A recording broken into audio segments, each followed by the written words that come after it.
He announced that he was going to reinterpret Grandpa's wishes and give my entire share to Amy on top of her own inheritance. He claimed this is what Grandpa would have wanted if he had known our individual circumstances. I was devastated.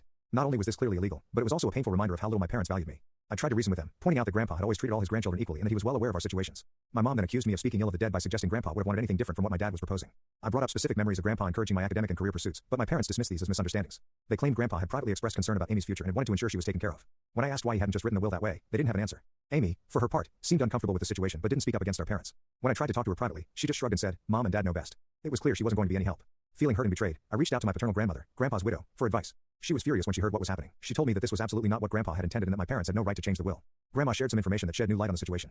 Apparently, my parents had approached Grandpa a few years ago asking him to leave everything to Amy in his will.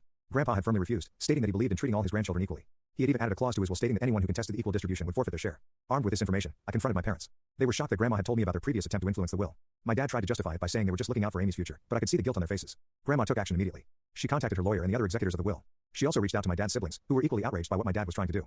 Together, they put a stop to my dad's plan and ensured that the will would be executed as written. My parents were forced to back down, but they were furious with me. They accused me of turning the family against them and said I should have handled this in-house instead of involving others. Now you can check for a part 2 by pressing share and more.